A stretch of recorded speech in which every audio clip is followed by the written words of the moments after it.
출애굽기에서는 시내산에 올라가려고 했을 때 아무도 올라오지 말게 해라. 다 죽는다. 경계를 내가 쳐놓고 이 경계를 넘어오면 너희도 죽는다. 이렇게 얘기를 해놨어요. 함께 못하겠다라는 거죠. 죄인과 거룩한 하나님이. 그런데 레위기가 시작 딱 되면서 동시에 무슨 얘기를 하시냐면 레위기 1장 1절에서 여호와께서 회막에서 모세를 부르시고 그에게 말씀하여 이르시되 회막에서 모세를 부르세요.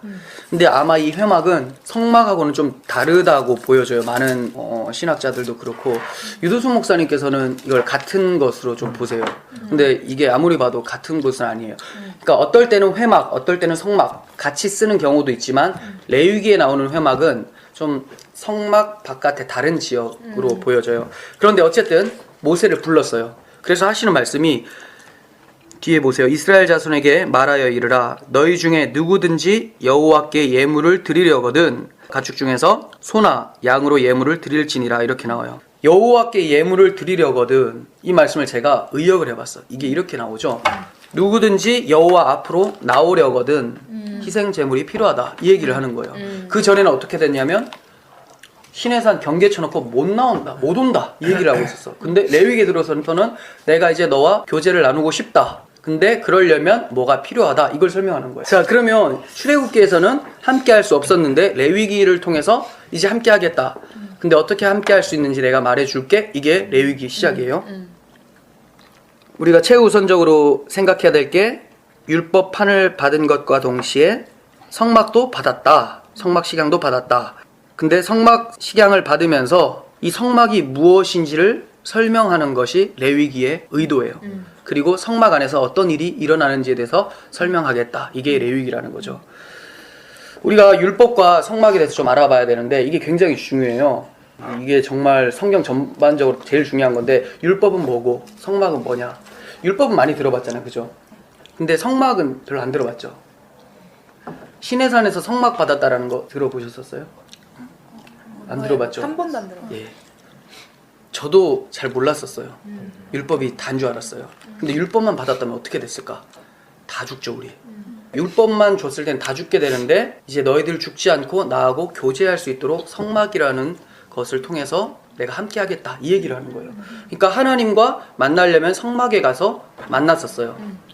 그 얘기를 하고 있어요. 율법의 기능은 뭐냐면 첫 번째는 죄를 깨닫게 하는 거예요. 죄. 그러니까 율법은 지킬 수 있는 게 아니죠. 사람들 착각해. 어떤 사람은 이렇게 얘기를 하더라고요. 설교를 할 때 하나님께서는 우리가 율법을 지키기를 원하셨고 그리고 우리는 지킬 수 있었다. 그렇지만 못 지키게 됐다. 이건 뭐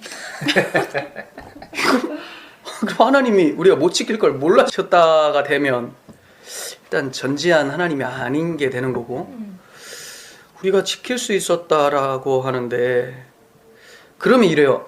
제가 율법을 지킬 수가 없었다 라고 하면 사람들은 그럼 하나님 왜 주셨겠냐 이렇게 질문한단 말이죠. 그러니까 왜 줬는지를 지금부터 공부하자 이 말이죠. 제가 말하고 싶은 거는 자, 죄를 깨닫게 해요. 죄를.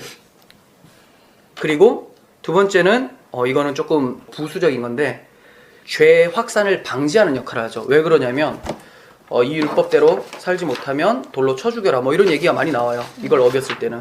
그러면 더 이상 사람들이 법이 있기 때문에 그 사회에서 죄가 계속해서 확산되는 것을 막을 수가 있어요. 근데 이거는 그렇게 중요한 건 아니에요. 왜냐하면 그렇게 지켜봤자 그건 지킨 게 아니다라고 예수님께서 폭로를 해버리셨거든요. 왜 그러냐. 간음하지 말라. 저 간음 안 했는데요. 이스라엘 사람들이 그렇게 얘기를 했어요. 근데 예수님이 뭐라고 말씀하셨냐면 마음속으로 음욕을 품는 자마다 간음한 거다 이렇게 얘기를 했어요. 그리고 살인하지 말라라고 하니까 저 살인 안 했습니다. 바리새인들이 이렇게 얘기를 했단 말이에요. 근데 예수님이 뭐라고 얘기하셨냐면 형제 보고 라가 바보라는 단어거든요. 바보라고 욕해도 형제를 죽인 거다 이렇게 얘기를 해버린 거죠. 그 말이 무슨 말이냐면 너희들이 겉으로 번지르하게 지킨다고 하지만 그 마음에 악한 마음, 율법을 지키는 마음이 없었다면 그것은 껍데기만 지킨 거고 지킨 게 아니다 이렇게 얘기한 거죠. 그러니까 마음의 문제를 얘기한 거예요. 그러니까 겉보기에는 되게 그냥 껍데기는 잘 지킬 수가 있어요. 누구든지. 사람 안 죽이면 되잖아요. 근데 마음속으로 저 사람을 미워하는 것까지 살인한 거다라고 해버렸다면 아무도 지킬 수 없다라는 것을 말씀을 하신 거죠. 이거는 구약의 율법이 신약에 와서 더 강화된 것이 아니라, 사람들은 그렇게 생각해요. 구약의 율법이 신약에 와서 예수님이 더 강화시켰다. 뭘 강화해요? 이게 무슨 에너지도 아니고. 강화가 아니라 원래 강했던 건데 너희들이 못 알아듣고 있었잖아. 내가 제대로 설명해 줄게. 이게 신약이에요. 예수님이 알려주신 거죠. 그래서 아까 말씀드렸다시피 이 율법이 있었기 때문에 사람을 찔러 죽이는 일, 쳐 죽이는 일이 비일비재하게 일어나지 않는, 막는 역할을 했었던 거죠. 근데 더 중요한 것은 죄를 깨닫게 하는 일, 죄인임을 폭로시키는 거죠. 그러면 성막의 기능은 뭔가? 이렇게 죄인이 하나님과 함께 할 수 없는데도 불구하고 하나님이 그들 중에 거하시려고 성소를 만들어 주셨다라는 거예요. 우리와 함께 하시려고. 그러니까 이스라엘 백성과 함께 하시려고. 그리고 그곳에서 뭘 했냐면 하나님께 예배를 했죠. 성막에서 제사를 지내고 하나님을 찬양하고 이렇게 예배를 했어요. 그래서 예배의 처소. 그리고 또 하나가 범한 죄를 용서받는 곳. 그러니까 죄를 범했는데 바로 돌로 쳐 죽임을 당하지 않고 그곳에 와서 제사를 드리면 용서를 받게 되는 것. 이게 무슨 말이냐면 보세요. 율법이 우리가 생각할 때는 이 율법은 그냥 지켜야 될 대상으로만 생각하는데 그런 것이 아니라 이 율법이라는 것은 하나님의 거룩성을 드러내는 거예요. 이해가 가세요? 거룩하신 하나님, 흠이 없는 하나님, 완전하신 하나님이 어떠한 분인지 문자로 설명을 해주는 게 율법이에요. 이 율법이 딱 주어졌으니까 우리는 지킵시다가 되는 것이 아니라 맞습니다. 하나님은 율법과 같이 흠이 없고 거룩하신 분입니다. 우리는 그거를 지킬 수 있는 존재가 아닙니다가 폭로되는 거죠. 근데 그거를 지켜보겠다라고 한 것이 바리새인들이었고 오늘날에도 교회에서도 우리가 잘 지켜낼 수 있다라고 얘기를 해버리고 있죠. 이 율법 플러스 성막. 성막은 우리가 대부분 알아요. 성막은 누구의 모형? 예수 그리스도의 모형이죠. 자 보세요. 아까 설명해드린 것처럼 하나님과 함께 거할 수 있는 곳. 사도 바울은 계속해서 에베소서나 서신서를 통해서 너희가 주 안에, 그리스도 안에 이런 얘기를 많이 해요. 그러니까 주님 안에서 하나님을 만날 수 있다. 그리고 빌립이라는 제자가 이렇게 얘기해요. 주님, 우리가 하나님을 보고 싶습니다 라고 했을 때 나를 본 자는 아버지를 본 것이다 이렇게 얘기를 해요. 그러니까 내 안에 있을 때는 아버지하고 함께 있는 것과 같은 거야 이렇게 얘기를 하고 있어요. 그리고 46년 동안 지었던 헤롯 성전, 예루살렘에 성전이 있었는데 그 성전을 보면서 예수님께서 내가 성전을 허물고 사흘 만에 다시 일으키겠다라고 말씀하셨어요. 근데 그것을 사도 요한이 뭐라고 얘기했냐면 그 성전이 아니라, 돌로 지어진 그 성전이 아니라 자기 육체를 가리켜 말씀하신 것이었다 이렇게 얘기를 하죠. 그리고 3일 만에 다시 세워졌죠. 부활을 함으로써 성전이 다시 선 거예요. 그래서 우리는 그리스도인들은, 영적 이스라엘 백성들은, 우리죠, 성도들은 예배를 어디서 하느냐? 사마리아 여인이 이렇게 얘기를 합니다. 우리는 그러면 이 산에서 예배를 합니까? 저 산에서 예배를 합니까? 이렇게 예루살렘 산에서 합니까? 그리심 산에서 합니까? 둘 중에 물어봤어요. 그러니까 이 산도 아니고 저 산도 아니고 하나님께 예배하는 자는 영과 진리로 예배할지니라 이렇게 얘기를 해요. 이 얘기가 뭐냐? 영, 성령, 진리, 그리스도, 나는 길이요 진리요 생명이냐. 그래서 예수 안에서 예배한다 이 얘기를 말씀하셨어요. 그러니까 예배하는 처소도 예수 그리스도, 성막은 예수 그리스도였다라는 것을 알게 되죠. 그리고 범한 죄를 사함받는 곳, 어디서 사함받을 수 있나? 십자가에서 우리는 사함받을 수 있죠. 우리가 십자가를 지는 것이 아니라 우리 대신 예수께서 십자가에서 죽으셨기 때문에 내 죄가 거기서 청산되었다라고 고백을 합니다. 그래서 갈라디아서 2장 20절에서는 내가 그리스도와 함께 십자가에 못 박혔나니 이제는 내가 사는 것이 아니요 내 안에 그리스도께서 사시는 것이라 이렇게 얘기를 해요. 그러니까 우리 죄가 용서받는 것도 예수 안에서 용서받는다. 그러니까 성막은 예수 그리스도가 맞죠. 근데 여기까지는 그래도 해석이 잘 돼요. 근데 그럼 율법은 뭐냐? 근데 율법도 예수 그리스도라는 것을 우리가 알아야 돼요. 그게 되게 중요해요. 이게 무슨 말이냐면 저는 이렇게 봐요. 지난번에도 말씀드렸지만 율법은 문자 하나님으로, 하나님이 얼마나 거룩한지 문자로 나타냈어요. 근데 이들이 계속해서 지키겠다 못 알아먹으니까 하나님이 이 율법이, 하나님 말씀이 육을 입고 오셨어요. 거룩하신 하나님이 몸으로 오셨어요. 예수님이죠. 그리고 그냥 사셨죠. 율법을 지킨 것이 아니라 그냥 사시는 것이 율법을 지키는 거예요. 그래서 안식일 날 쉬라고 하는데 예수님은 막 사람들 고쳐요. 그러니까 사람들이 안식일 어겼다라고 했는데 하나님 입장에서는 그 어긴 게 아니라 그게 안식이야. 왜? 안식일 자체가 움직이고 돌아다니니까. 율법 자체가 움직이는데 율법을 어길 수 있는 게 아니에요. 예수님이 있고 율법이 밖에 있어가지고 예수님이 지키는 게 아니라 그냥 예수님이 율법이기 때문에 무엇을 해도 율법을 이룬 삶을 사는 거죠. 근데 이 율법이신 예수 그리스도가 오셨어요. 오시니까 어떻게 되겠어? 우리 죄가 폭로가 되겠죠.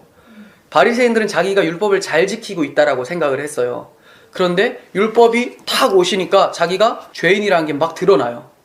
그때 회개를 하면 되는데 그렇게 하지 않고 저 율법을 깨트리자 이렇게 가는 거죠. 저 예수 그리스도를 죽이자. 아까 말씀드렸죠. 율법은 죄를 깨닫게 하는 역할을 하는데 그때 깨달았으면 회개를 해야 되죠. 그런데 그것이 아니라 율법을 없애버리자. 저 율법이 사라져버리면 나는 죄인이 아니니까 이렇게 돼버리는 거예요. 그래서 십자가에 못 박아요. 그리고 예수님께서는 거기서 죽으시고 부활을 하시죠. 자, 보세요. 율법 플러스 성막, 이 말은 십자가 전에 예수 그리스도는 율법을 상징해요. 그래서 모든 사람들을 죄 아래 가두어 버려요. 예수님만 옳다라고 하나님 앞에서 인정이 돼요.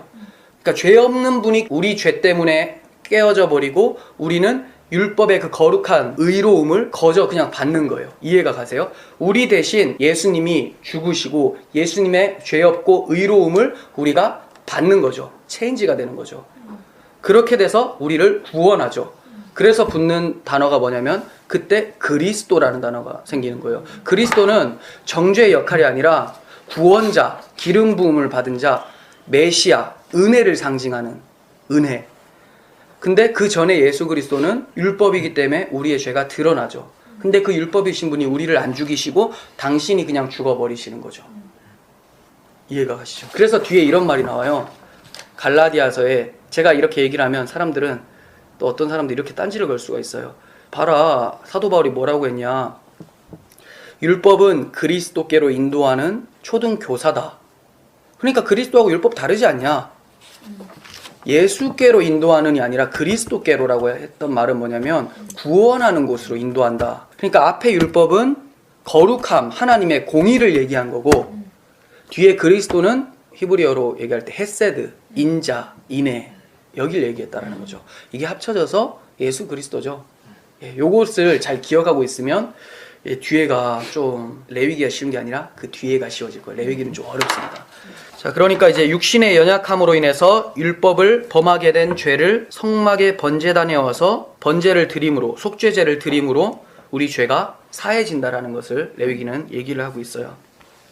그러니까 율법으로는 죄를 깨닫고 성막에서는 죄를 사함받는다라고 되는 거고 그 율법 플러스 성막은 예수 그리스도였다라는 것을 얘기를 하고 있어요.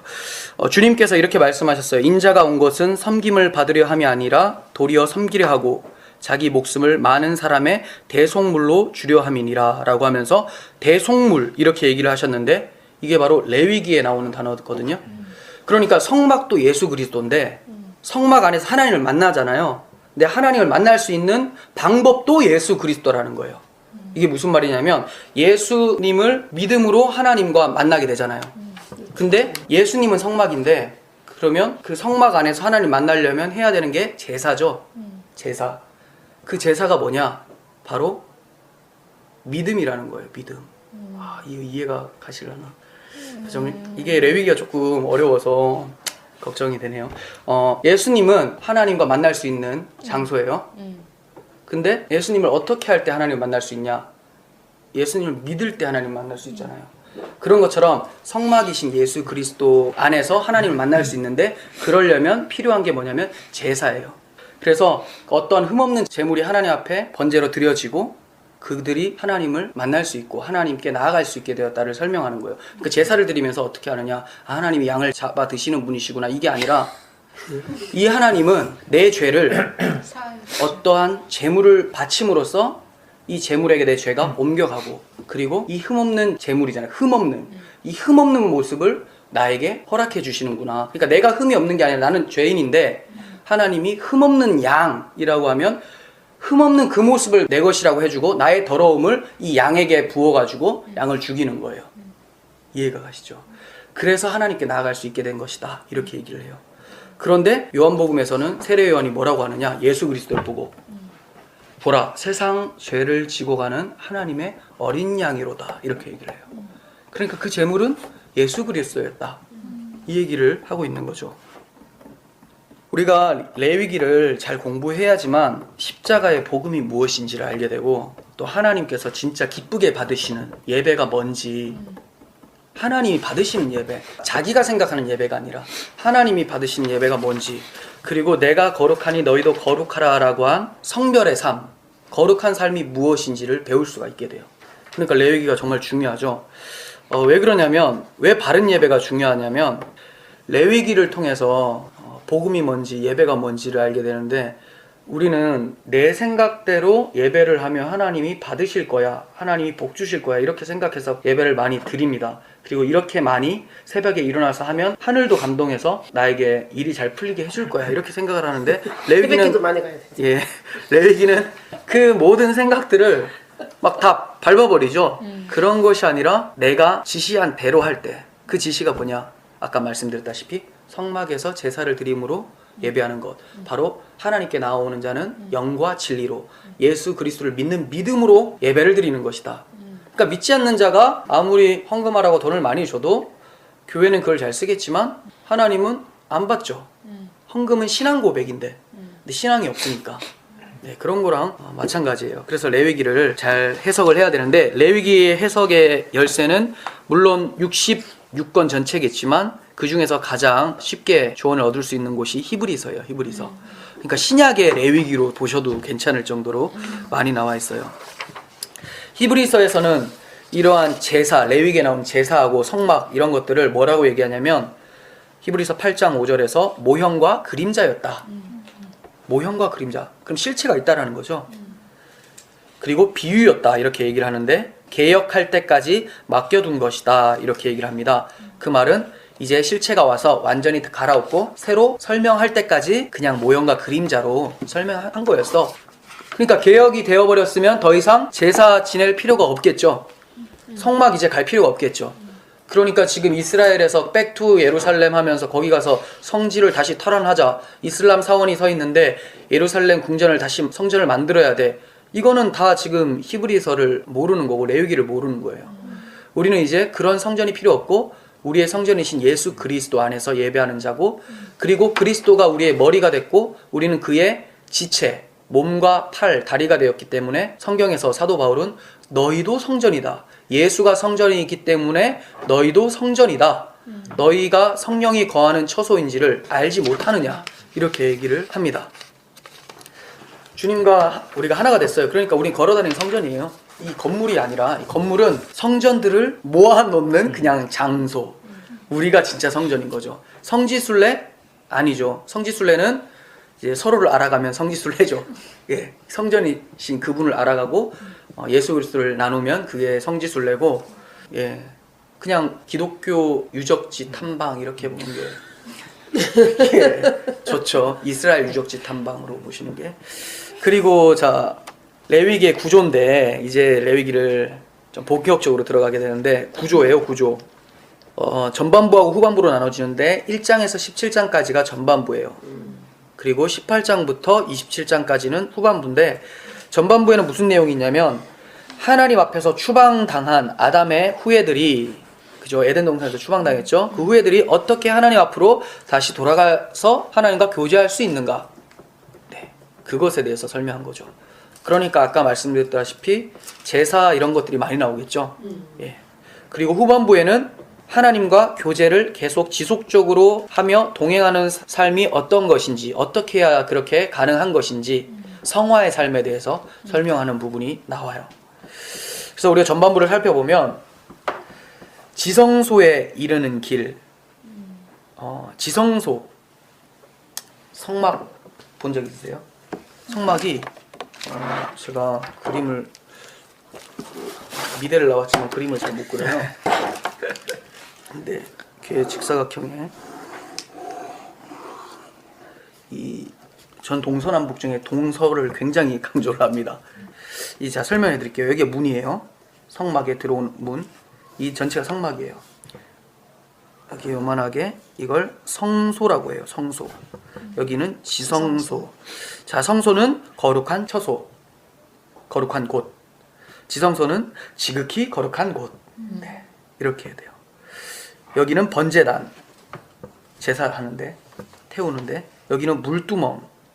이게 물두멍, 말이 물두멍이니까 그렇잖아요. 그냥 물구멍 같기도 하고. 그냥 큰 대야? 대야. 다라이, 다라이. 뭐라고 얘기해야 되죠? 어렵더라고요. 그러니까 우물처럼 깊게 파진 건 아니지만, 그러니까 이렇게 엄청 큰 대야라고 보시면 돼요. 거기서 이제 그 자기의 더러움들을 씻고 이렇게 하는 거예요. 그러니까 여기서 흠없는 재물을 죽이고 들어가서 한 번 더 들어가서 깨끗하게 자신을 씻어내고 또 일로 들어가요. 일로 들어가면 뭐가 있느냐? 이쪽에 떡이 12개가 있어요.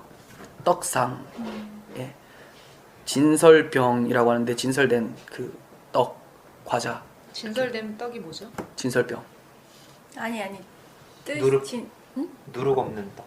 누룩 없는 무교병이 아, 무교병, 무교병이에요? 진설병. 아, 무교병이 뭔데? 그 납작한 네. 그거 혹시 성당에서 그거 봤어요? 이렇게 성찬할 때 저 먹어봤어요. 하나씩 주는 거? 네. 그게 진설. 무교병이 12개예요. 네, 그 무교. 예, 떡. 네. 이 떡은 설명해드렸지만 만나를 상징하고 이 만나는 예수 그리스도를 상징하죠. 그리고 여기 밑에 여기는 7개의 촛대가 있어요. 이렇게 촛대. 이 촛대는 우리의 빛이 되시는 예수 그리스도를 또 상징을 해요. 여기에 분향단이라는 게 있어요. 여기 향을 피워요. 냄새가 쫙 올라가게끔. 이거는 기도. 하나님 앞에 올라가는 기도. 이거는 요한계시록에서는 성도들의 기도다라고 하지만 이 성도들의 기도는 누구의 기도냐면 우리 안에서 기도하시는 예수 그리스도의 기도라는 거죠. 그러니까 우리가 기도할 때 예수님의 이름으로 기도했습니다. 누가 했다고? 예수님이 한 거예요. 근데 예수님이 할 만한 기도를 해야 되는데 예수님이 안 할 기도를 해놓고 예수님 이름을 갖다 쓰는 거, 이게 우상숭배죠. 네, 그러니까 기도하면서 죄 짓는 것. 네, 이렇게. 그리고 그러니까 하나님 뜻대로 기도하는 게 참 어려워요. 그게 싸움이에요. 그러니까 뭐 몇 시간 기도했냐가 중요한 게 아니라 1분 동안 얼마나 하나님의 마음에 맞는 기도를 했느냐, 이게 중요한 거죠. 1시간 동안 이상하게 하는 거는 누구나 다 하는 거. 커튼이 쳐져 있어요. 이걸 휘장이라고 해요. 그래요. 시장. 휘장.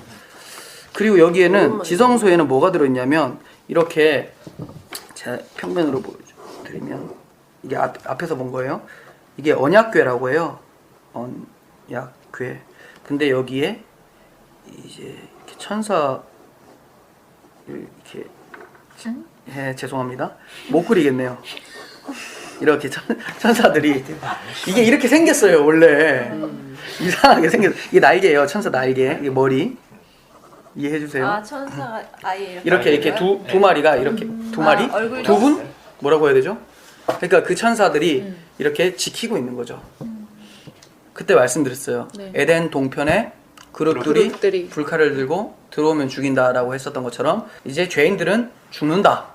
이 얘기예요. 자, 여기 언약궤고 이 언약궤 안에 뭐가 있냐면 두 돌판이 있어요. 10계명. 네. 그리고 만나 담은 항아리가 있어요. 하늘에서 만나가 떨어졌죠. 만나 담은 항아리. 그리고 아론의 쌍난 지팡이가 있어요. 쌍난 지팡이. 이 세 가지가 뭘 뜻하냐면 인간들의 죄를 뜻해요. 왜? 율법을 주셨을 때 바로 죄를 지었죠. 네. 죄. 만나. 왜 만나를 주셨냐면 투덜. 그래서 반역을 했어요. 이때 죄. 만나. 아론의 쌍난 지팡이. 하나님께서 아론을 대제사장 삼고 아론과 모세를 통해서 인도를 하는데 그 옆에 고라라는 패거리가 있었어요. 그 사람들이 무리를 지어서 반역을 일으켜요. 왜 너희들만 리더냐? 우리도 레위 지파다. 근데 왜 아론의 자손들만 그러냐? 그리고 왜 모세만 그러냐? 그러니까 하나님께서 12지파 가운데 지팡이 다 하나씩 있었거든요. 리더들 지팡이 하나씩 다 꺼내봐. 여기서 싹 나면 그게 내가 정한 거다 라고 했어요. 근데 지팡이 싹이 나면 안 되죠. 마른 지팡인데 싹이 나버렸어요. 누구 지팡이에? 아론 지팡이에. 그래서 고라당 반역했을 때 사람들이 다 죽었죠. 하나님께서 다 죽여버렸어요. 이 지금 다 죽은 기록들이거든요. 이것도 죄. 자, 그러면 여기서 너무 은혜로운 게 언약궤하고 만나 담은 항아리 그리고 아론의 쌍난 지팡이를 상자에 넣어요. 상자에 넣고 뚜껑을 닫아요. 뚜껑 이름이 시은좌 속죄소. 자, 죄를 용서받을 수 있는 장소라고도 하고 시은좌, 이게 한문이에요. 베풀 시자, 은혜 은자, 자리 좌자. 은혜가 베풀어지는 자리. 여기에 이 자리, 여기에 하나님이 앉는다라는 상징적으로, 그러니까 하나님의 발등상이자 발판, 아니면 하나님의 의자, 이런 느낌을 가지고 있어요. 근데 거기에는 거룩한 자만 하나님을 대할 수 있다. 근데 그런 자는 없잖아요. 다 죽는다라고 상징하는 요 그룹들이 있는 거고, 여기에 아까 번제단에서 잡았던 흠없는 양이나 소, 제물들이 있어요. 그 제물의 피를 여기다가 뿌려요. 그리고 앞에다도 뿌려요. 이 얘기는 무슨 말이냐? 이 죄를 흠없는 제물의 피를 덮어서 보겠다, 이 얘기예요. 이렇게 피를 덮어서 봤을 때 하나님께서 사람이 들어오잖아요. 그러면 바로 죽여야 되는데, 아, 얘는 죽은 자로 내가 간주할게. 왜? 언약궤가 여기 있고, 자 보세요. 언약궤가 이렇게 있고, 제가 하나님이 여기 앉아있는데 들어오는 거죠. 그러면 언약궤 앞에 피를 뿌려진 걸 보고 넌 죽었다라고 내가 간주할게. 마치 유월절 어린 양의 피로 문설주를 보고 하나님께서 죽이려고 가시다가 이 집은 이미 심판 받았네. 누가? 어린 양이. 넘어가고, 피 안 바른 집은 죽어야 되겠네 해서 죽이고, 이 얘기죠. 그리고 우리 이 모든 죄를 가지고 피로 바른 상태에서 하나님이 여기에 앉으신다라는 거죠. 함께한다. 이 얘기는 무슨 말이냐? 우리는 죄인이지만 우리의 더러움을 예수 그리스도의 피로, 십자가의 피로 완전히 덮으셔서 하나님이 우리와 함께 해주시겠다라는 약속을 담고 있는 거죠. 이해가 가시죠?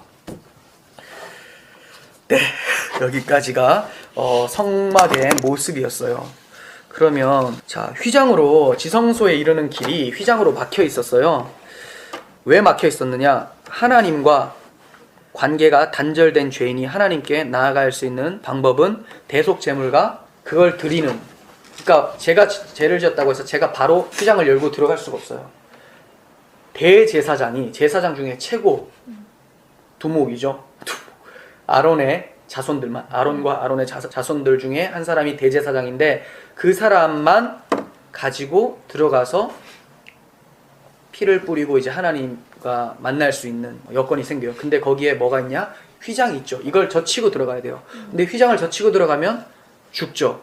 그렇기 때문에 대제사장도 사람이니까 죄가 있잖아요. 그래서 자기 죄를 다 속죄제로 드리고 송아지를 잡아가지고 다 죽이고 자기부터 그 깨끗함을 받고 휘장을 열고 들어가서 남의 죄를 대신 사해주는 행동을 해요. 그러면 이 대제사장은 누구를 얘기하느냐? 예수 그리스도를 또 얘기하죠. 히브리서에 7장부터 10장까지 얘기를 해요. 우리에게 있는 대제사장은 예수 그리스도니, 이런 얘기를 합니다. 그러니까 이 사람들은 예수님의 모형이었기 때문에, 모형은 실체가 아니잖아요. 죄가 있어요. 그러니까 이 사람들은 자기를 위해서 제사를 드리고 들어가야 돼요. 근데 예수님은 필요가 없어요. 그냥 들어가면 돼요. 근데 들어갈 때 죄를, 이 사람들, 우리의 죄를 가지고 들어가기 때문에 당신이 십자가에서 죽어버리시고 들어가는 거죠. 십자가에서 예수님이 죽으실 때 어떤 사건이 벌어졌었냐면, 성소 휘장이 누가 건드리지도 않았는데 위에서 아래로 쭉 찢어져요. 그 말은 이제 너희들이 동쪽에서 서쪽 하나님이 계신 에덴 동산 상징하는 거죠. 에덴의 동쪽으로 쫓겨났는데 동쪽에서 서쪽으로 들어올 수 있는 길이 예수님의 십자가로 인해서 휘장이 찢어진 거야. 이 휘장에 뭐가 수놓아져 있었냐고 그때 봤었죠. 그룹이 수놓아져 있었어요. 이런 천사들이 그 모양 커튼에. 그 말은 에덴 동편에 그룹들이 들어오면 죽인다라고 지키고 있었던 그 그룹들이 예수님이 십자가에서 죽으심으로 심판이 다 사라지고 들어올 수 있게 되었다. 이 얘기를 하고 있는 거예요. 그렇게 휘장을 젖히고 들어갈 수 있는 것, 그것은 대속제물. 대속제물도 예수 그리스도. 그리고 이 대속제물을 드려줄 대제사장도 예수 그리스도를 모형하고 있었다라는 것을 알 수가 있어요. 그래서 이것을 설명하기 위해서 이제 그 레위기가 시작되면서 1장부터 7장까지 계속해서 반복되어지면서 나오는 게 제사예요, 제사. 제사가 뭔지 설명을 해야 되는데 제사는 예수 그리스도를 설명하는 내용이에요. 근데 예수 그리스도를 한 가지 제사로 설명하기가 좀 어려운 거예요. 여러 가지 측면에서 우리에게 주신 은혜들이 많기 때문에 다양한 각도에서 예수님의 복음을 설명을 해주는 거죠. 그래서 5가지 제사가 나와요. 첫 번째 번제예요. 이 번제는 전체를 태워서 드리는 거예요. 그러니까 싹 다 고기가 남는 게 없죠. 다 태우고 완전히 없어지는 것. 이것은 바로 이제 좀 상징적인 의미가 있는데 예수님께서 하나님 앞에서 온전하게 자신을 내어드렸던 것과 같이 우리 성도들의 삶도 동일하게 하나님 앞에 완전히 내어드리는, 이제 내 삶은 내 것이 아니라 하나님의 것입니다라고 하는 신앙 고백이 들어있는 헌신의 모습을 설명을 하고 있어요. 그러면 그 다음 또 하나가 있어요. 번제, 소제. 외울 때는 번소화 속속이라고 외우면 좋아요. 번제를 드리니 소화가 속속된다, 이렇게 외우셔도 돼요. 번제를 드리니 소제, 화목제, 속속된다, 속제제, 속건제. 네, 이렇게 외우면 되는데, 그럼 소제는 뭐냐? 소제는 유일하게 제사 중에서 피가 없어요. 곡식들 완전히 그냥 가루로 빻아가지고 드리는 거죠.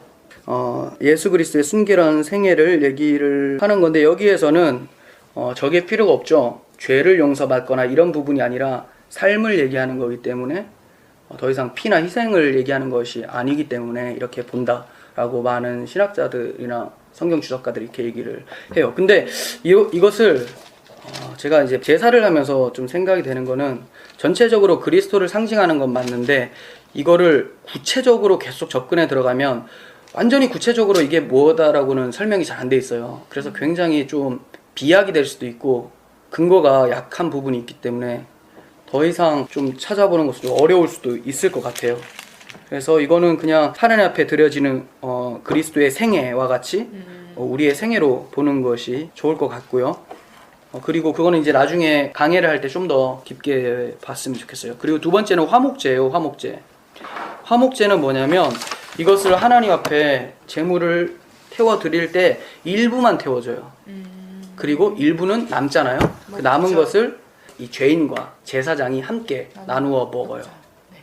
그러니까 이제 이 제물을 통해서 하나님과 내가 화목해지고, 그리고 제사장과 내가 화목해지고, 그리고 주변의 사람들하고도 같이 먹을 수 있도록 화목한 상태가 되었다, 이것을 얘기해요.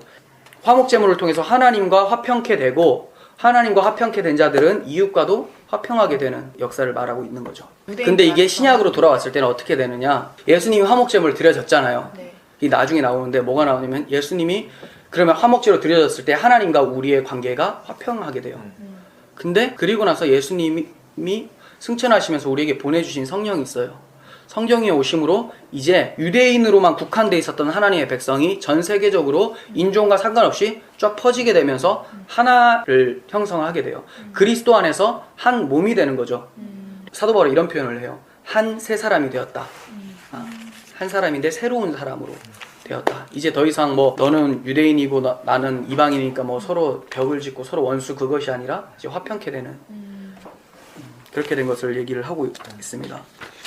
그리고 이제 화목제 했고, 속죄제, 속건제인데, 속죄제는 이걸 계속 길게 하면 시간이 너무 많이 가기 때문에 조금 빨리 진행을 할게요. 속죄제는 뭐냐면 율법을 어겼을 때 드리는 죄의 대가로 속죄제를 드려요.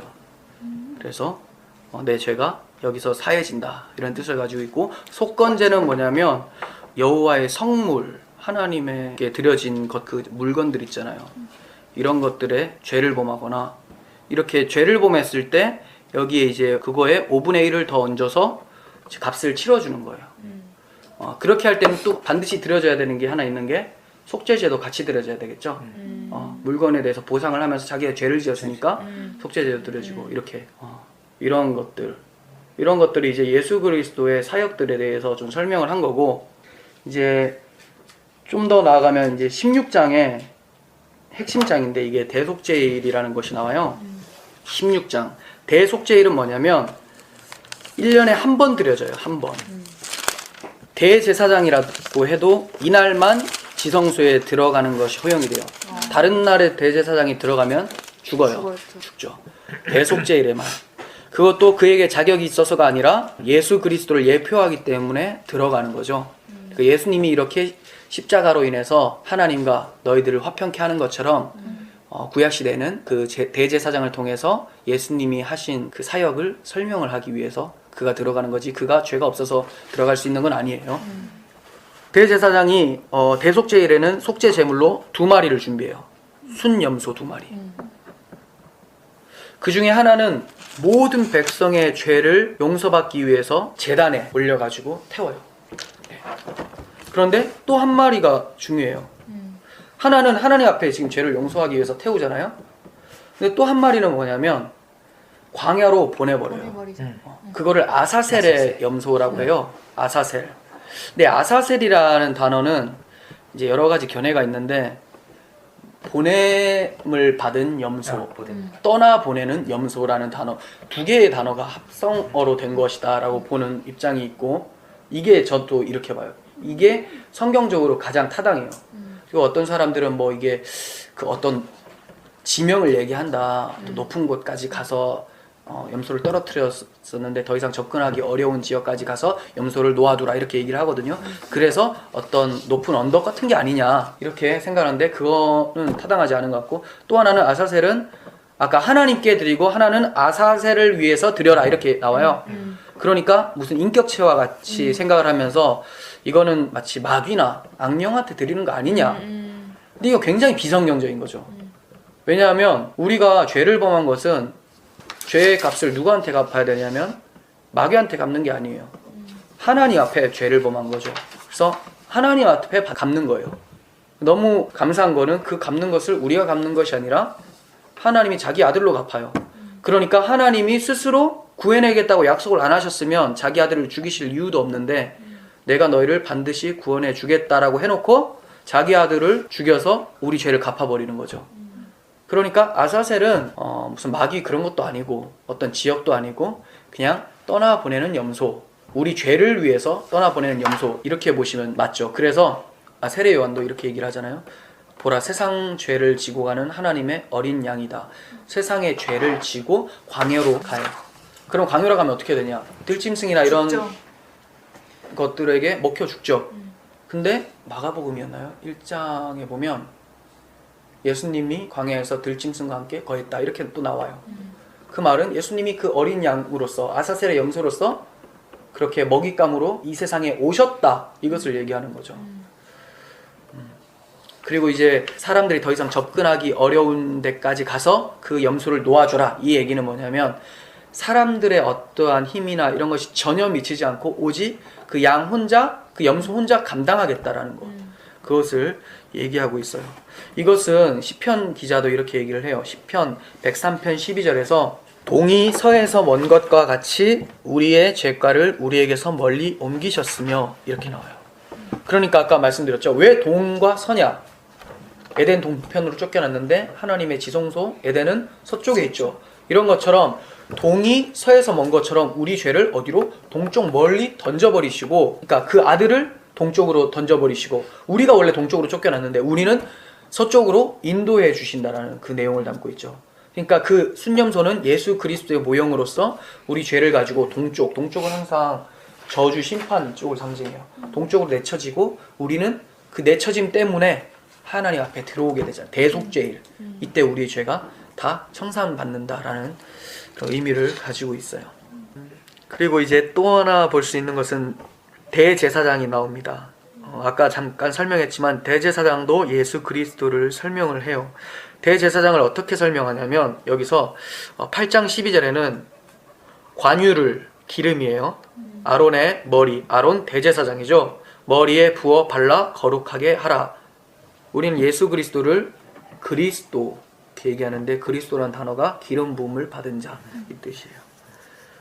그래서 이 대제사장도 예수 그리스도를 예표하는 거였고, 히브리서 8장 1절에서도 지금 우리가 하는 말의 요점은 이러한 대제사장이 우리에게 있다는 것이다 라고 얘기를 하고 있어요. 이러한 대제사장이신 그리스도는 구약의 대제사장과 어떻게 다르냐? 네. 구약의 대제사장은 나이가 많아 죽게 되죠. 그러면 또다시 대제사장을 또 세워야 돼요. 그러니까 수요가 계속 일어나요. 내가 죽으면 내 아들이 또 누가 이렇게. 그리고 들어갈 때도 휘장을 젖히고 들어갈 때도 자기를 위해서 먼저 속죄 제물을 드려야 돼요. 그렇지만 우리에게 있는 대제사장 예수 그리스도는 자기 자신이 스스로 제물이 되시고, 그리고 예수 그리스도께서 십자가에서 죽으셨을 때 휘장이 찢어졌을 때 했던 말은 히브리서에서 휘장은 예수 그리스도의 육체니라 이렇게 얘기해요. 스스로 자기 몸을 찢으시고 들어가셨던 거죠. 그리고 자기가 흠없는 제물이기 때문에 속죄 제물도 필요 없어요. 자기 스스로 우리를 십자가의 대속으로 인도해 내셨다. 하나님께 나아갈 수 있게 해주셨다. 이것을 얘기하고 있어요. 그래서 그 예수 그리스도를 어떻게 설명하느냐? 히브리서 7장 23절 볼게요. 이 예수 그리스도는 영원히 계신 고로 그 제사 직분도 갈리지 아니한다 라고 얘기를 해요. 7장 25절에서 그러므로 자기를 힘입어 하나님께 나아가는 자들을 온전히 구원하실 수 있으니 이는 그가 항상 살아계셔서 그들을 위하여 간구하심이라. 예, 그 대제사장은 이제 죽은 것도 아니고 하나님 우편에서 우리를 위해서 기도하고 계시다라는 것을 말씀하고 있습니다. 그래서 이제 우리가 어떻게 해야 되겠습니까? 히브리서 4장 14절에 그러므로 우리에게 큰 대제사장이 있으니, 그러니까 대제사장 중에도 진짜 대제사장이다 이 얘기죠. 큰 대제사장이 계시니 승천하신 이 곧 하나님의 아들 예수시라. 우리가 믿는 도리를 굳게 잡을지어다. 믿는 도리가 뭘까요? 예수님이죠. 우리가 이 예수를 굳게 믿어야 된다 이 얘기를 하고 있어요. 그래서 대제사장이 되셔서 자신을 제물로 드려주시면서 예수님께서 하셨던 말씀이 다 이루었다라고 말씀하는 거죠. 이제 그토록 많은 제물을 드렸어도 1500년 동안이나 굳게 닫혀 있었던 휘장이 이제 내가 십자가에서 죽음으로 끝났어. 더 이상 제물 필요 없어. 다 이루었다. 이렇게 말씀하신 거예요. 그래서 이제 히브리서 기자는 이렇게 얘기합니다. 10장 19절에서 그러므로 형제들아 우리가 예수의 피를 힘입어 성소에 들어갈 담력을 얻었나니 그 길은 우리를 위하여 휘장 가운데로 열어놓으신 새로운 살 길이요. 예수 그리스도 내가 길이요 진리요 생명이다라고 말씀하시죠. 휘장은 곧 그의 육체니라. 또 하나님의 집 다스리는 큰 제사장이 계심에 우리가 마음에 뿌림을 받아 악한 양심으로부터 벗어나고 몸은 맑은 물로 씻음을 받았으니 참 마음과 온전한 믿음으로 하나님께 나아가자. 이렇게 얘기해요. 나아가자. 그러니까 방금 보세요. 히브리서 10장 19절에서 22절 읽었는데 20절까지는 아까 레위기 전반부에 해당해요. 그죠? 예수 피를 힘입어 성소에 들어갈 담력을 얻었다. 근데 21절부터는 후반부. 이제 우리가 하나님과 어떻게 교제해야 되는지를 설명하죠. 우리가 이제 깨끗함을 받았으니 참 마음과 온전한 믿음으로 하나님께 나아가자. 이렇게 얘기를 하고 있어요. 그러니까 히브리서는 신약의 레위기와 같다라고 보셔도 과언이 아니죠. 이제 하나님께 나아갈 수 있는 자가 되었다를 설명하고 있습니다. 자, 이제 좀 더 보겠는데 절기예요. 23장에 절기가 나와요. 23장을 한번 펴보세요. 23장에는 말씀드릴 게 좀 많습니다. 23장을 보시면 여기에 절기가 나오고 또 무슨 일 이렇게 안식일, 대속제일 이런 것들이 나와요. 절기는 유대인들이 크게 지키는 절기는 세 가지예요. 잘 알다시피 무슨 절? 유월절, 그리고 오순절, 그리고 초막절. 초막절은 좀 잘 모르는데 유월절, 그리고 유월절 이후에 50일 기다리고 오순절, 성령 강림했던 그 날이죠. 그리고 그 이후에 초막절이 나와요. 그럼 이거에 대해서 좀 설명을 해드리면 일단 23장 3절에 안식일이 나옵니다. 안식일. 그죠? 성회의 날이다. 안식일을 지켜라. 이 안식일을 지키라는 이유는 이제 에덴 동산에서 하나님께서 창조를 이루시고 안식하게 하셨는데 인간의 범죄로 인해서 안식이 무너졌어요. 그러면서 하나님께서 다시 안식일을 지켜라 라고 하는 것은 이제 내가 반드시 재창조를 해서 새 창조를 해서 너희들을 안식하게 할 거야 라는 하나님의 의지가 담겨 있어요. 그런데 우리가 안식을 하려고 해도 지킨다고 하지만 안식을 못하죠. 안식일은 지키지만 일은 안 하지만 우리 마음은 쉼을 얻지를 못하고 있어요. 그래서 하나님이 예수님을 보내셔서 이제 십자가에서 참 안식을 얻게 해주시죠. 그래서 예수님께서 하셨던 말씀이 수고하고 무거운 짐진 자들아 다 내게로 와라. 내가 너를 쉬게 하겠다. 그리하면 너희 마음에 쉼을 얻으리니 이렇게 얘기를 해요. 그러니까 안식일은 예수 그리스도였다라는 거죠. 안식일을 지킨다라는 것은 내가 아무것도 안 해보겠다가 아니라 하나님께서 예수 그리스도를 통해서 우리에게 안식을 주셨다라는 것을 알라고 준 거. 구약의 사람들은 하나님께서 반드시 안식하게 해주실 것을 믿는 믿음으로 지키는 게 진짜 의미인 거죠. 근데 아무것도 안 해보겠다. 그렇게 지키고 있었죠. 그래서 침도 바닥에다 안 뱉죠. 침이 바닥에 파이면 바닥 이란 게 되니까 바위에다가 뱉었어요. 아주 대단한 사람들이죠. 네. 그랬었는데, 네, 안식일 그런 의미가 있고요. 유월절 나옵니다. 유월절은 잘 아시죠? 출애굽할 때 나왔었던 그 유월절. 그러니까 너희의 구원이 어디서부터 왔냐? 어린 양의 피로 인해서 시작이 되었다. 이것을 기억해라. 이거고, 무교절은 다른 게 아니에요. 유월절하고 연결이 돼요. 그러니까 이스라엘 달력으로 1월 14일이 유월절인데, 유월절에도 무교병을 먹어요. 누룩 없는 것. 예수 그리스도를 상징해요. 그걸 먹으면서 일주일을 보내요. 그러니까 유월절 시작과 동시에 무교절이 시작이 되는 거예요. 이해가 가시죠? 유월절은 하루지만 유월절부터 무교절이 시작이 되는 거예요. 무교병을 먹었던 누룩 없는 부풀게 하는 누룩은 죄를 상징을 해요. 우리가 빵 만들 때 이렇게 뭘 넣어가지고 이렇게 크게 부풀게 만들잖아요. 누룩. 근데 뭐 카톨릭 같은 데 보면 성찬 뭐 떡 같은 게 완전 딱 붙은 거. 그러니까 밀가루 그냥 구운 거라고 보시면 돼요. 그걸 이제 먹는 거죠. 누룩 없는 떡, 예수 그리스도를 먹는 7일 동안 항상 7일이 많이 나와요. 왜? 하나님의 때, 하나님의 충만한 때, 7 이것을 상징을 해요. 그리고 또 무슨 날이 있냐면 유월절 이후에 오순절이 있잖아요. 50일 후에. 50일 오기 전에 초실절이라는 게 있어요. 초실절. 초실절은 뭐냐면 여기 10절에 보시면 이스라엘 자손에게 말하여 이르라 너희는 내가 너희에게 주는 땅에 들어가서 너희의 곡물을 거둘 때 너희 곡물의 첫 이삭 한 단을 제사장에게로 가져갈 것이요 첫 이삭 한 단. 그러니까 처음 이삭을 하나 자르는 거예요. 자르고 나서 그걸 제사장에 가지고 가요. 제사장은 너희를 위하여 그 단을 여호와 앞에 기쁘게 받으심이 되도록 흔들되 안식일 이튿날에 흔들 것이며 이렇게 나와요.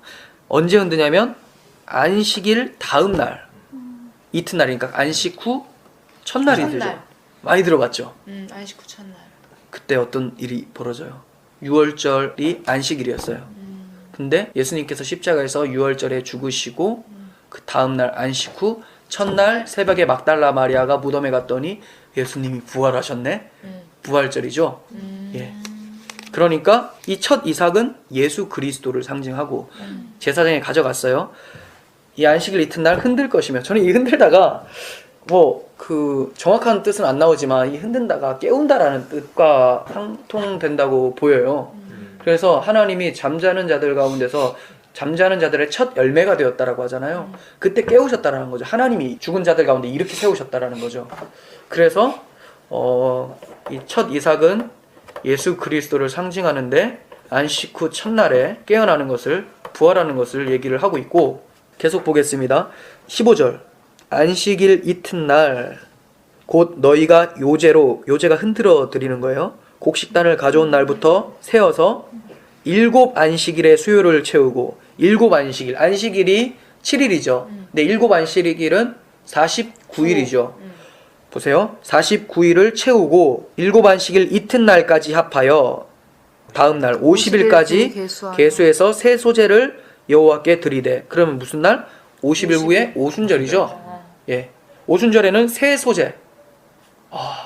이제 이해가 가세요? 첫 이삭을 드렸더니 그 이삭이 땅에 떨어져 많은 열매를 맺고 새로운 피조물들이 생겨나요. 성령이 오셔서 신약 교회가 탄생하는 것처럼 새 소재가 일어난다라는 것을 얘기를 하고 있죠. 그죠? 이 셋자 새로운 예, 소재. 새, 뉴 소재를 여호와께 드리되 너희의 처소에서 10분의 2 에바로 만든 떡 2개를 가져다가 왜 2개냐? 이전에는 12개 이랬거든요. 이스라엘을 상징할 때는. 근데 왜 2개냐? 이거는 이렇게 볼 수 있어요. 이제 신약 교회가 생겨나고 나서는 유대인과 이방인들이 하나가 돼요. 그래서 이 떡 2개를 드린 것으로 볼 수가 있습니다. 그래서 에베소서 2장 15절, 2장 18절에서는 한 세 사람이 되었다 이렇게 얘기를 합니다. 자, 여기가 이제 오순절까지 했고 또 한번 볼게요. 24절에 보시면 이스라엘 자손에게 말하여 이르라. 일곱째 달 7월이에요. 그 달 첫날은 너희에게 쉬는 날이 될지니 7월 1일 나팔을 불어 기념할 날이요 성회라. 이때는 노동하지도 말고 여호와께 화제를 드릴지니라. 이렇게 얘기를 해요. 나팔을 불어서 기념하래요. 근데 이 나팔은 뭐냐면 하나님 말씀, 복음을 상징해요. 그래서 무언가 기쁜 소식이 올 것을 이미 암시하는 나팔을 불면서 알려요. 너희들 지금 일하고 그럴 거 하지 마라. 그냥 여기에 집중해라. 이게 무슨 말이냐면 나팔을 분다. 복음을 전하는 성도들의 입술로 보시면 돼요. 이렇게 전하고 나서 10일 후에 뭐가 있냐? 7월 10일에 대속죄일이 있어요. 그러니까 대속죄일, 완전히 우리의 죄가 하나님 앞에 이스라엘 모든 죄가 용서받는 그날이 온다를 얘기하기 위해서 7월 1일에 나팔을 막 불면서 사인을 보내고, 그리고 7월 10일에는 대속죄일, 아까 말씀드렸죠. 순념소 2마리 잡아서 하나는 보내고 하나는 제물로 태워드리면서 우리가 예수 그리스도로 인해서 구원을 얻었다라는 것을 설명하는 그날. 그리고 자, 7월 10일이 대속죄일이었어요. 7월 15일에 34절 이스라엘 자손에게 말하여 이르라. 일곱째 달 15세 날은 초막절이니 여호와를 위하여 이레 동안 7일 동안 지킬 것이요. 초막절. 이제 보세요. 6월절은 이루어졌죠. 예수님이 십자가에서 죽으심으로 성령도 오셨어요. 오순절에. 그러면 이제 우리는 초막절만 남은 거예요. 그래서 초막절은 뭐냐면 이스라엘 백성들이 광야에서 40년 동안 이렇게 광야 생활을 했었던 것을 기념하면서 하나님께서 택하신 곳 예루살렘에 모여서 거기서 초막을 짓고 살아요. 그래서 일주일 동안 지내요. 그러면 우리가 구원받았던 그것을 기억하면서 광야 생활을 기억하는 거죠. 그러면서 반드시 하나님께서 그 나라로 들여보내주실 거야를 기억하면서 7일 동안 보내요. 이해가 가시죠? 그럼 초막절은 광야 기간을 상징하는 거죠. 6월절은 나올 때, 그리고 초막절은 광야 기간. 네. 그러면 초막절 끝에는 당연히 들어가는 날이어야 되겠죠. 그날은 어떤 날일까요? 36절 8째 날, 이제 7째 날까지 지켰고 8째 날에 너희는 성회로 모여서 여호와께 화제를 드릴지니 이는 거룩한 대회라. 큰 모임이다. 이렇게 얘기를 해요. 이 말은 요한복음 7장 37절에서는 이렇게 표현합니다. 명절 끝 곧 큰 날에. 이것은 초막절이 이제 끝나고 모든 것이 청산되는, 맞아요, 주님이 다시 오는 그날, 이것을 상징하고 있는 거예요. 그때는 이제 완전한 구원이 된다. 그러니까 우리는 초막절 시기를 살고 있죠. 그러면서 명절 끝 곧 큰 날이 오는 것을 바라보면서 6월절을 허락하신 주님은, 하나님께서는 반드시 마지막 거룩한 대회도 이루어 주실 것을 믿고 살아가는 것, 그것이 바로 초막절 정신이라는 거죠. 우리는 오늘날 초막절을 살아가고 있고 광야 40년 생활을 우리 성도들의 인생으로 볼 수가 있는 거예요. 이 절기는 이런 식으로 보시면 되고, 절기도 다 예수 그리스도의 복음을 설명하는 거였다. 3대 절기는 구원에 대한 절묘한 요약이라고 할 수 있습니다. 아까 말씀드렸다시피 6월절과 오순절, 초막절. 이처럼 하나님은 자기 아들을 통해서 이루실 복음의 비밀을 5대 제사를 통해서, 그리고 대속죄일을 통해서, 그리고 3대 절기를 통해서 말씀하고 계셨다라는 거예요. 이렇게 해주심으로써 이제 하나님의 얼굴 앞에서 추방당했던 죄인들이 하나님 앞으로 나올 수 있는 길이 열리게 된 거죠. 레위기는 이것을 그림자로 보여주고 있는 것이고, 신약 성경은 실체로 이루어 주셨다라는 사실을 적고 있는 거예요. 또 다른 주제가 있는데, 어떻게 하나님과 교제를 지속하며 동행하며 살 수 있는 것인가? 이게 좀 중요하죠. 이제 우리는 초막절을 살잖아요. 근데 초막절을 살면서 이제 하나님의 백성으로서 살아가는데 어떻게 하면 하나님이 기뻐하시는 삶을 살아가는가? 이것을 말하고 있는 것이 이제 후반부 18장부터예요. 18장 3절 보겠습니다. 너희는 너희가 거주하던 애굽 땅의 풍속을 따르지 말며 내가 너희를 인도할 가나안 땅의 풍속과 규례도 행하지 말고 이렇게 말씀하시면서 먼저 해서는 안 될 것을 경계하신 후에 그죠? 네. 이런 거 하지 말고 18장 4절에 너희는 내 법도를 따르며 내 규례를 지켜 그대로 행하라. 나는 너희 하나님 여호와다. 그러니까 하지 말 것과 해야 될 것을 얘기해요. 하지 말 것은 뭐냐? 애굽 땅의 풍속이에요. 다른 신이죠. 예. 이거는 그냥 우상 숭배하지 말라, 절하지 말라, 제사 지낼 때 절하지 말라 이걸만 말하는 것이 아니라 하나님을 애굽의 신을 믿으면서 거기서 복 받으려고 하지 마라. 하나님은 자손을 통해서 내가 약속한 자손 예수 그리스도를 통해서 너희에게 복을 주겠다. 구원을 해주겠다라는 복을 허락해 주셨는데 이방 신들에게 가서 복을 달라고 하는 것은 무슨 말이냐? 이 기복신앙이죠. 하나님 외에 다른 신으로 복을 구하겠다. 예수 그리스도 외에 다른 복을 내가 구해보겠다. 이 얘기예요. 이게 다른 복음이죠. 다른 복음. 예수 말고 다른 복음. 그래서 다른 복음을 구하지 말고 이렇게 볼 수 있어요. 18장 4절에 너희는 내 법도를 따르며 내 규례를 지켜 그대로 행하라. 이러니까 사람들이 무슨 얘기를 하냐면 이 봐라 율법 잘 지켜야 되는 거 아니냐. 율법 잘 지켜서 하나님과 교제를 지속해야 되는 거 아니냐. 이렇게 설명을 해요.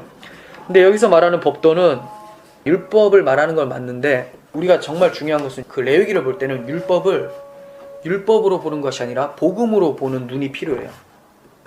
하나님이 뭐 하지 말라라고 했을 때 이것을 왜 하지 말라고 하지? 그럼 이걸 잘 해가지고 하나님께 칭찬받아야지 로 보는 게 율법으로 보는 거예요. 보세요. 나 외에 다른 신을 섬기지 말라 이랬어요. 그럼 그걸 딱 보고 나서 듣고 나서 다른 신 섬기고 싶은데 하나님이 섬기지 말라니까 안 섬겨야 되겠다. 이게 지금 바리새인들이 보고 있는 안 섬겨서 다른 신 안 섬겨서 복 받아보겠다. 이렇게 보고 있는 거죠. 근데 다른 신을 섬기지 말라라고 했을 때 이거를 그렇게 받아들이는 것을 하나님이 원하셨던 것이 아니라 하나님이 나만 바라봐라고 사랑의 말씀을 하고 계시는구나. 그때 말씀드렸죠. 선악과 먹지 마라고 했더니 먹고 싶은데 왜 먹지 말라고 하지? 여기에 초점을 두는 것이 아니라 이거 먹으면 죽는다. 이 얘기는 너는 나만 바라봐야 되는 거야. 이 얘기를 하고 있다는 거죠. 왜냐하면 그때도 얘기했지만 선악과를 먹으라고 한 것은 뱀이었어요. 근데 하나님은 먹지 말라고 했어요. 먹으면 죽는다. 넌 내 말만 믿고 따라와. 이 얘기를 한 것은 너는 내 여자야. 너는 내 신부야. 이렇게 얘기를 했는데 다른 남자가 와가지고 야 먹어도 돼. 이 뱀이죠. 마귀. 먹어도 돼 라고 하니까 그 남자의 말을 냉큼 믿어버린 거죠. 그러니까 하나님 말을 안 믿고 뱀의 말을 믿은 거예요. 그렇게 다른 남편을 따라갈 수 있었던 이유가 뭐냐? 하나님이 그때도 설명을 했지만 제가 우리 아내한테 절대로 나만 보지 다른 사람 보지 마세요 라고 하는 것은 사랑하니까 하는 말이잖아요. 그러면 우리 남편이 나를 너무 사랑하나 보다 해서 그 남편의 그 말이 너무 좋게 들려지고 그게 기쁨으로 감당이 되어야 되는데 아이고 망쳤어 내가 이제 다른 남편을 못 보는 거야? 그 다른 남편을 만나면 날 죽인다고? 짜증나네? 이렇게 되는 거죠. 그러고 있는데 다른 남편이 꼬시니까 이게 달콤해요. 왜냐면 원래 외도를 하고 싶었었으니까. 그러니까 이게 오해하겠는데 이거. 이게 이걸 앞에 뒤에를 다 떼버리면 안 되고. 자, 정말 편지. 네. 그러니까 하나님의 말씀의 의도를 먹지 말라는 의도를 사랑의 말씀으로 들은 것이 아니라 어떠한 율법 행위 있잖아요. 왜 나한테 하지 말라고 하지? 억압으로 받아버리는 거죠. 나는 사랑해서 얘기를 했는데 이 사람은 왜 나의 자유를 침범해? 이런 식으로. 그건 자유가 아니죠. 사랑 없음이죠. 그러니까 아담과 하와는 뱀을 사랑해서 마귀를 사랑해서 버림받은 거지 먹고 안 먹고의 얘기이기 때문에 그런 것이 아니라는 거예요. 같은 말이에요. 내 법도를 따르며 이 얘기는 율법을 지키고 안 지키고를 얘기하는 것이 아니라 그 법이 뭐였냐? 예수 그리스도를 얘기했었던 지금까지 계속 얘기했었던 그 법 하나님의 언약 내가 반드시 내 자손을 통해서 구원해 주겠다는 그 언약을 잘 지키면 언약을 어떻게 지켜요? 뭐 법이 아닌데 가슴에 간직하고 있으면 너희들은 나와 계속 교제가 지속된다 이 얘기를 하고 있는 거죠. 그래서 율법을 지키다 이런 단어도 지키다는 단어가 이게 지금 행하다 액션을 얘기하는 것이 아니라 keep 이거예요. 유지하다, 지키다, 간직하다. 내가 딱 간직하다, 잃어버리지 않는다. 왜요? 율법이 누구라 했어요? 예수 그리스도. 근데 그분이 십자가에서 죽으심으로 그분이 우리 가운데 오셨죠. 그 율법이 어디 있어요? 우리 마음에. 이 예수를 잃어버리지 마라. 이게 믿음을 지키는 거죠. 이게 율법을 지킨 자예요. 근데 이 예수를 놔버리고 안 믿어버려. 이걸 율법을 어긴 자 이렇게 얘기해요. 그러니까 지금 표면적으로 이걸 도덕적으로 지키고 안 지키고를 얘기하는 것이 아니라 그 예수를, 그 언약을 가슴에 담고 그분을 사랑하며 사는 것, 이것이 바로 율법을 지킨 모습이다 이렇게 나오는 거죠. 그렇게 그리스도를 사랑하며 하나님의 언약을 사랑하면서 살아갈 때 당연히 도덕, 윤리적으로도 훌륭한 모습이 나타나게 된다라는 것을 말하는 거지, 이것이 목적이 아니라 이거는 결과. 우리의 목적은 그 언약을, 그 법도를 지키는 것.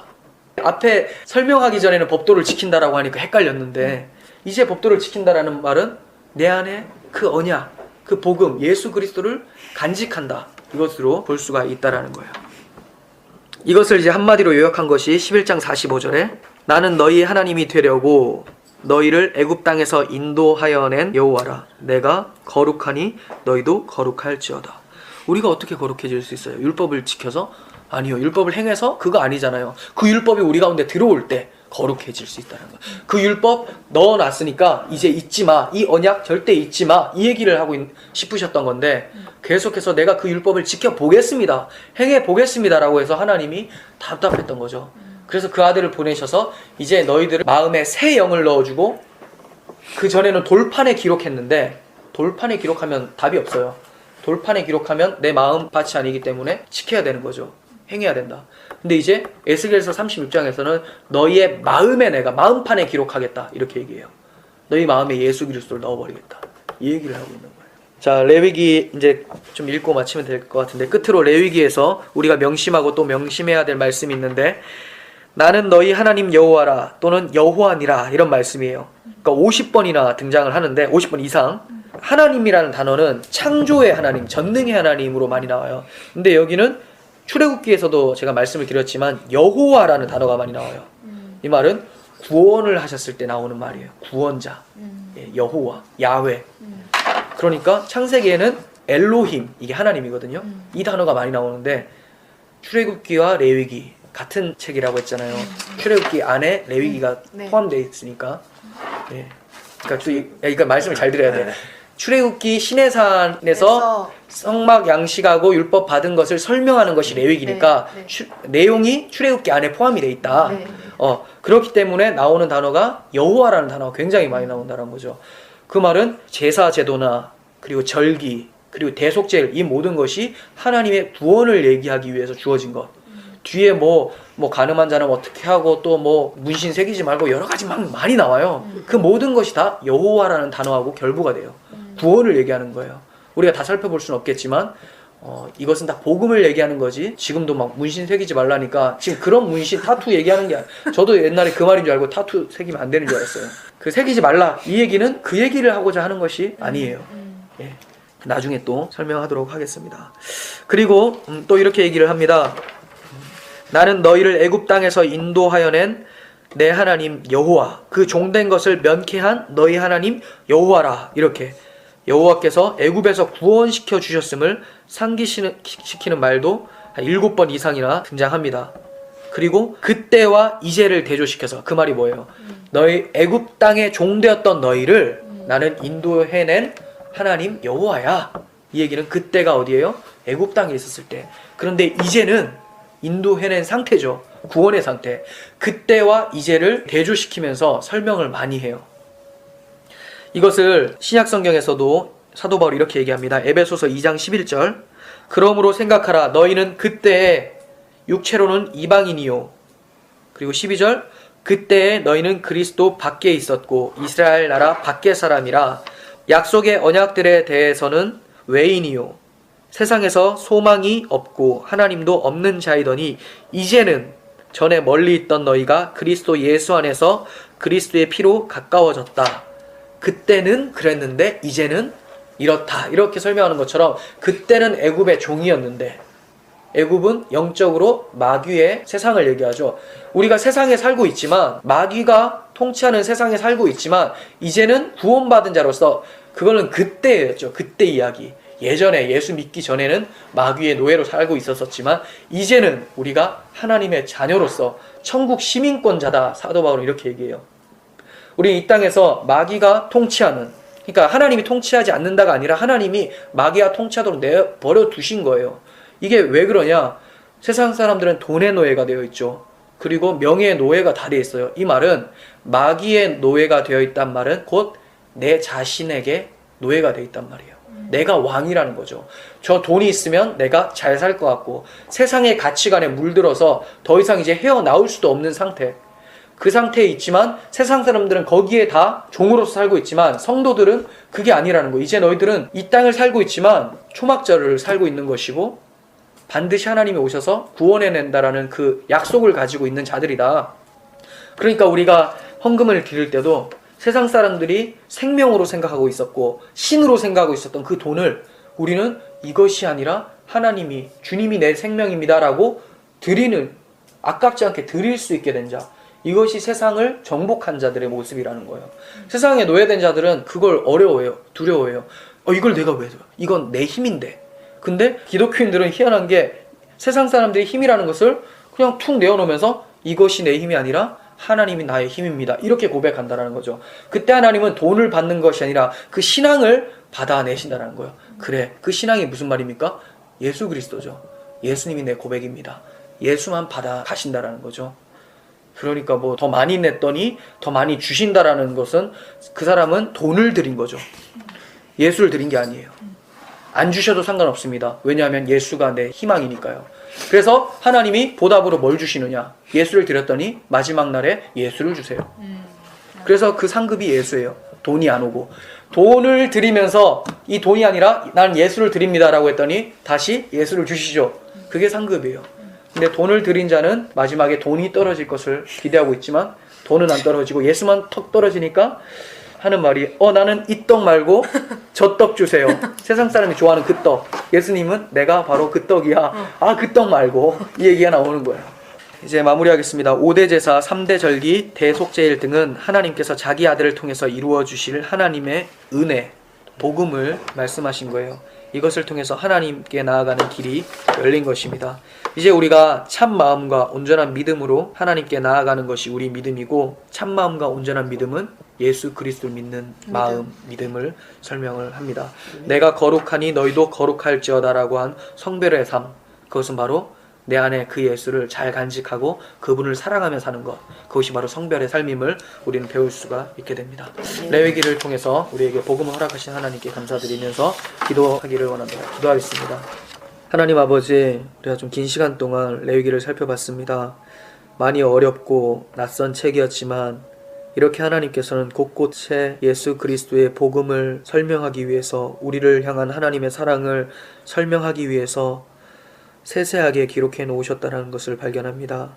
그리고 역사 속에서 수많은 제사를 드리면서 그 약속, 그 예수를 바라보게 하셨던 것처럼 이제는 오셨고 다시 오실 그 주님을 바라보는 초막절 기간을 살아갈 때 우리가 그 법도를 잘 지킬 수 있도록, 내 안에 그 예수를 잘 간직할 수 있도록 주여 은혜를 베풀어 주시옵소서. 날마다 하나님의 은혜로 살아가고 하나님의 사랑을 입고 살아가는 우리들, 그 사랑 잊지 않게 하시고 오늘도 나와 동행하시고 내일도 하나님 날아갈 때까지 우리와 함께 하시는 그 하나님 예수 그리스도를 바라보며 살 수 있도록 도와주시옵소서.